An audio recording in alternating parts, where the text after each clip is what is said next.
Okay, so Netflix have just dropped a new I don't know, like it's a comedy drama-y thing called Nonnas. Alright, it is directed by Stephen Chbosky, written by Liz Maccie. Alright, the film is produced by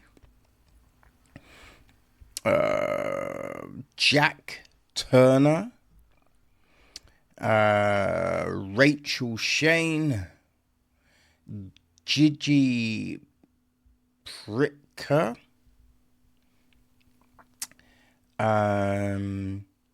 it's executive produced by Scott Budnick, Stacey Calabrese, Alexis Garcia, Lee Coulton Gonzalez, Dan Gudu, Pamela Hirsch, Todd Lubin, Amanda Morgan Palmer, Joe Peterson, Jodie Scaravella, Amit Shukla, Christopher Slager, and Vince Vaughn. It's co-produced by Christopher Sargent, Kelsey Nicole Scott, Liz Maccie,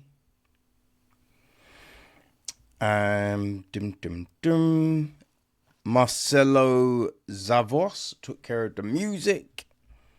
Florian Bolhos is on cinematography. Anne McCabe edits the piece. Lindsey Graham and Mary Vernew were down with the casting. Production design is Diane Lederman. Michael Simmons is art direction. Set decoration is Nikki Ritchie. Brenda Abadanalo is costume design. Right, hair and makeup and all of that jazz. We have Cynthia Vanis, Keeleen J. Snugrin, Tania Ribelo, Jill Oshry, Sherry Berman Lawrence, Sarit Klein, JT Franuk, Amy Duskin, Ruth G. Karsh. Our cast. Right, we have Vince Vaughn as Joe Scaravella.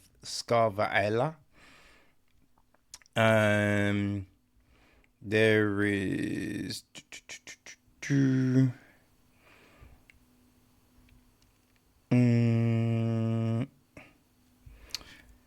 man, the way this is all listed is just so rubbish.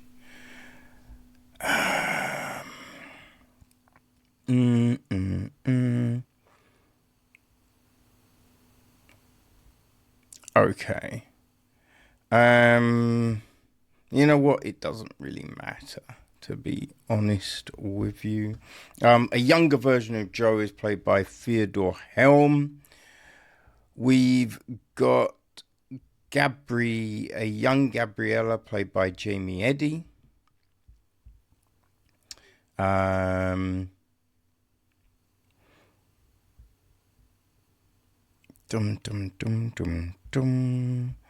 Which then we have got the older Gabriella played by Maureen Mountcastle. We've got a young Roberta played by Dee Rosalili. The older Roberta is played by Lorraine Bracco. We've got a young Bruno played by Jack Cece. The older Bruno is played by Joe Manganiello. Manganiello. Cousin Tammy is played by Tammy Pescali. We've got Joe's Nonna, played by Karen Giordano. We have got Bruno's wife, Stella, played by Drea de Matteo. There's Gia, played by Susan Sarandon. Rigo, played by Ali Lopez Sahali. Vito, played by Quincy Dunn Baker. There is Antonella, played by Brenda Vaccaro. Dan McLean, played by Richie Moriarty. Al, played by Michael Rispolo. Olivia, played by Linda Cardinelli. Talia Shire is Teresa. Lucia is played by Karen Murphy. Fire Marshal John Borelli is played by Eden Marshall. Jeffrey Owens is Phil. Margaret is played by Margaret Chbosky. Edward Durant is played by Campbell Scott. Diana is played by Dana DeCelius. Tina Chilp is Joyce Tan. Sadie, played by Erin Wilhelmi. I think that's our major cast, right? The gist of the film: after losing his beloved mother, a man risks everything to honor her by opening an Italian restaurant with actual grandmothers as the chefs, right? Hence Nonnas, because that's grandmother in Italian. So this is actually based on a true story, right? Joe Scaravella is actually a real person, right? And he did actually open up the restaurant Enoteca Maria, which supposedly is still open. So yeah, it's all based on a real thing, which is fine, right? It's nice. It feels like one of those Hallmark movies, essentially, right?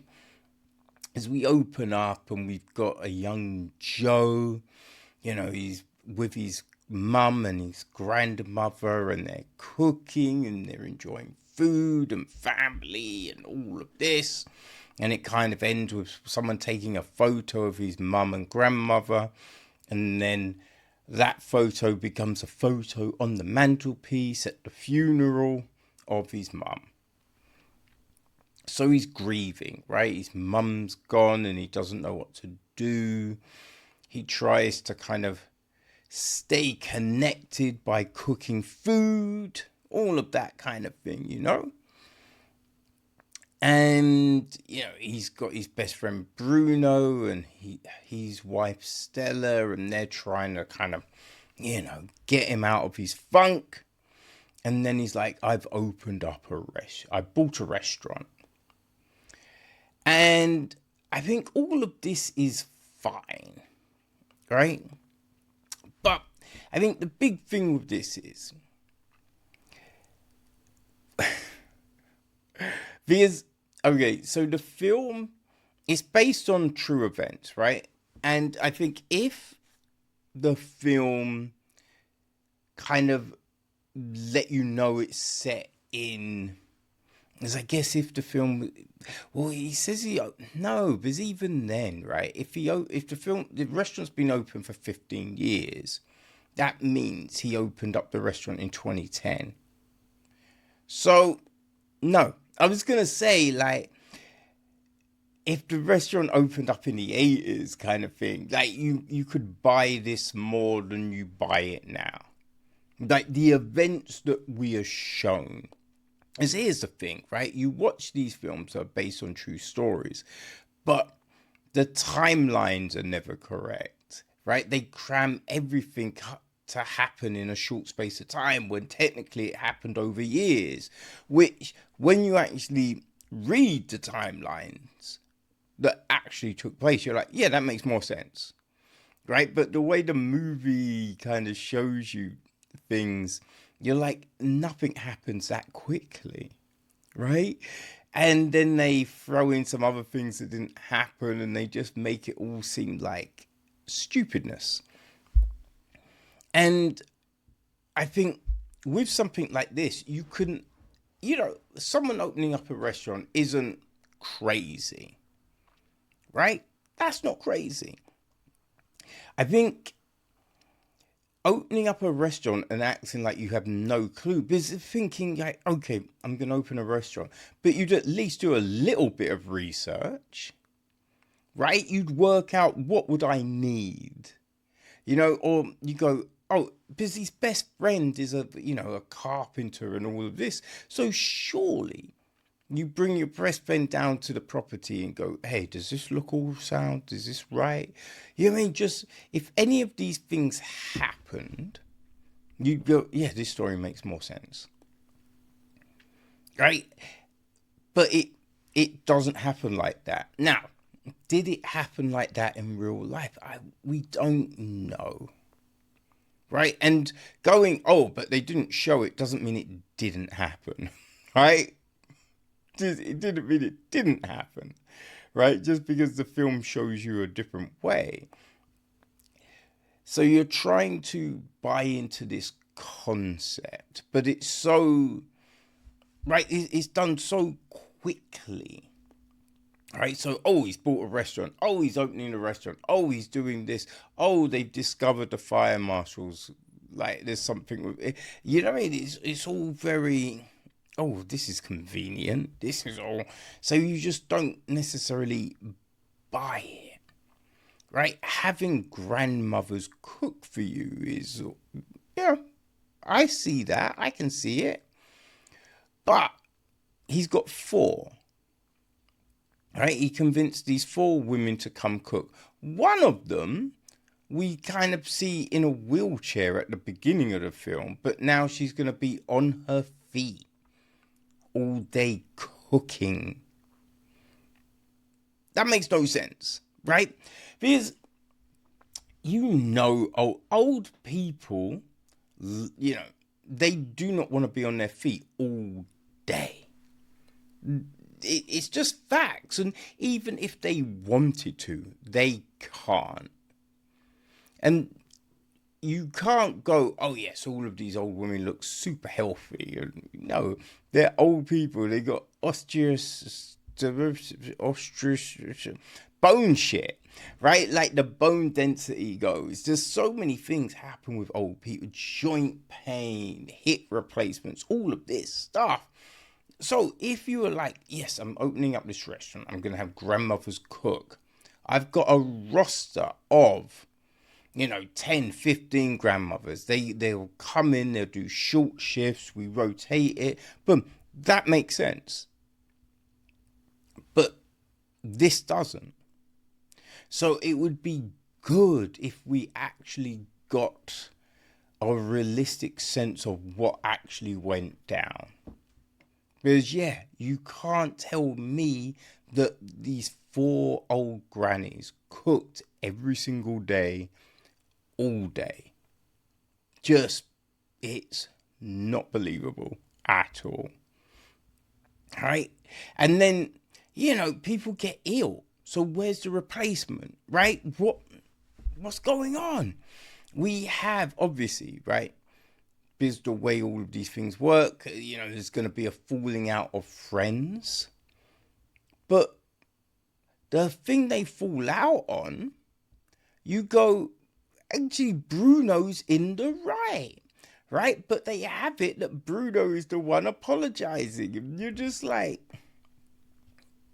no, Bruno's in the right here. Right? There's nothing to apologize for. You know what I mean? This is stupidness. Right? So we have these kind of things, right? It's just like, what happens at the end, you're kind of like, why wouldn't you do that at the beginning? If you're trying to push a restaurant, if you're trying to get people to come, why not, do this in reverse? Right? It doesn't, there's no a logic to this. And again, right, because just thinking about the Tetris movie, and you find out that these events happened over years, but in the Tetris movie, it's over the course of a couple of months, right?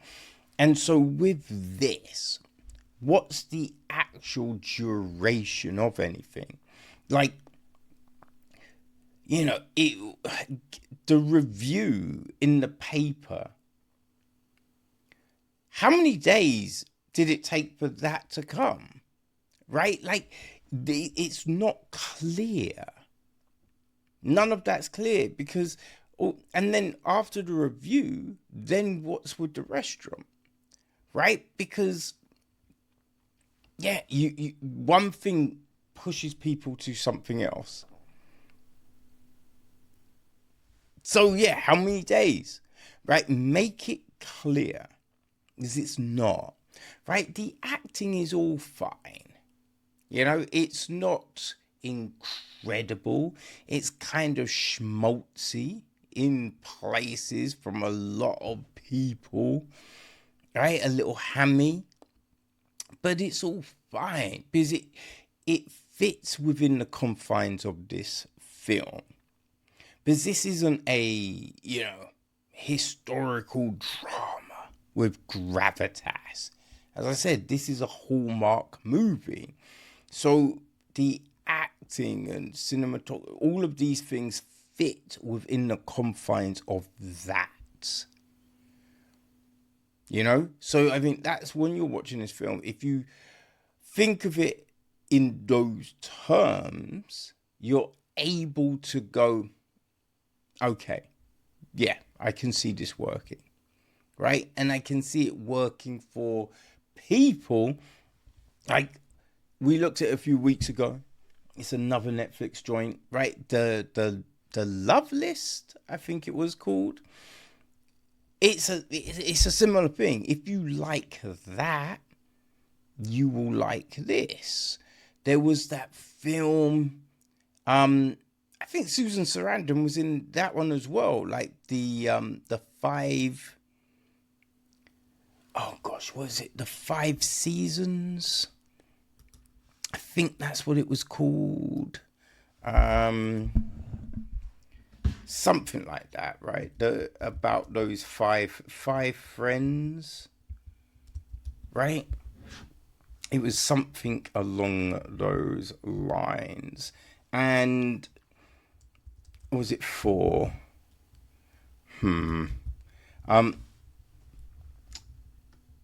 The Fabulous 4, that was it. So if you liked that, you're going to like Nonnas, right? It's that very distinctive vibe. So it's not going to necessarily work for everyone. It's very distinct in flavor, right? The way it's put together, as I say, it's kind of schmaltzy, right? It's, although it's based on true events, it's meant to be that feel-good movie. So nothing feels finite, right? Any trouble, okay, right, they're going to get out of it, and you can guess exactly where it's going. But those things work for people that like, the Love List, the Fabulous 4, the most recent Bridget Jones film. If these are the films that you like, then I think you will buy into what Nonnas are cooking up, right? So, it's available right now on Netflix. So, if you want some grandmother cooking, maybe Nonnas is going to be for you.